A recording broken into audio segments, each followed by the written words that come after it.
Olá! Para a gente entender o Brasil de hoje, a gente precisa voltar no tempo. Mas olha, muito antes de 1500. Vamos juntos descobrir a história dos primeiros, dos verdadeiros donos desta terra. É uma viagem que começa, acredite, há dezenas de milhares de anos. Então, vamos lá. Nossa viagem no tempo começa num passado super distante, bem antes de qualquer caravela europeia sonhar em aparecer no horizonte. A resposta para essa pergunta, na verdade, reescreve muito do que a gente aprendeu na escola. Ela nos leva para uma história de dezenas de milhares de anos. É uma outra linha do tempo, bem mais antiga. Pois é, existem evidências arqueológicas que apontam para a presença de gente aqui, no nosso território, há mais de 40 mil anos. Pensa só! Isso muda tudo, né? Desafia completamente aquela ideia de que a história do Brasil começa em 1500. As nossas raízes são muito, mas muito mais profundas. E olha, só para ter uma ideia do que isso significa, essa linha do tempo aqui ajuda muito.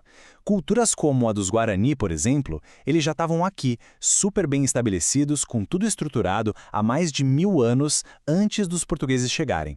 Ou seja, uma história gigantesca já estava acontecendo por aqui. Ok, agora vamos dar um salto no tempo. Como é que essa diversidade toda, essa herança ancestral, se reflete nos dias de hoje? Vamos ver os dados mais novos. E os números são impressionantes. O censo de 2022 mostrou que quase 1,7 milhão de pessoas se declaram indígenas do Brasil. É muita gente. E o mais importante, é uma população que está crescendo e reafirmando com orgulho a sua identidade. Mas atenção, não dá para pensar nesse número como uma coisa só, um bloco único. De jeito nenhum. A gente está falando de um mosaico vibrante com mais de 300 etnias diferentes, cada uma com sua história, seus costumes, sua forma de ver o mundo. E essa riqueza toda também tem som. E que som! São mais de 250 línguas diferentes faladas por todo o país. É literalmente um universo de idiomas convivendo aqui dentro do Brasil. Yanomami, Ticuna, Guajajara, Chavante, Guarani, Pataxó, Caingangue. Esses nomes são só uma pequena amostra, um gostinho dessa pluralidade gigantesca de culturas que formam os povos originários do Brasil. Bom, e para a gente entender bem esse cenário, é super importante a gente alinhar os termos, sabe? Entender o que cada palavra significa. Então, vamos lá. Povos originários. O nome já diz tudo, né? São os primeiros, os habitantes originais de um lugar que já estavam aqui muito antes de qualquer colonização. Aqui no Brasil, a gente usa povos originários e povos indígenas como sinônimos, tá? Agora, um ponto importante para não confundir. Todo povo originário é também um povo tradicional. Só que o termo tradicional é mais amplo, é um guarda-chuva maior. Legalmente, ele abraça também outras comunidades que têm um jeito próprio de viver e se organizar, como os quilombolas, os ribeirinhos, os ciganos. E essa ideia de reconhecer os primeiros povos não é só coisa do Brasil, não. Acontece no mundo todo. Pensa nos aborígenes da Austrália, nos inuites na América do Norte, nos mapuche lá no Chile. A lógica é a mesma. Certo. Mas e daí? Qual é a importância disso tudo hoje, no mundo em que a gente vive? Por que essa discussão é tão fundamental agora?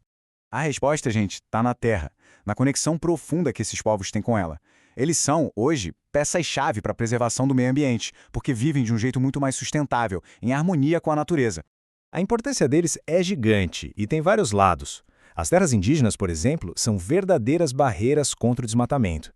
Eles também guardam conhecimento de séculos sobre como cuidar dos biomas e, claro, sem eles, a diversidade cultural do nosso país simplesmente não seria a mesma. Só que, apesar de toda essa importância, o futuro dessas culturas tão antigas não está garantido não. A luta deles é diária, é constante. A realidade é que a luta é pela sobrevivência.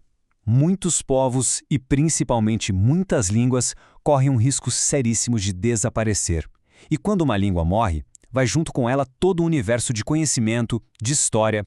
Mas felizmente também existem avanços, sinais de reconhecimento. Em 2023, por exemplo, foi criado o Ministério dos Povos Indígenas.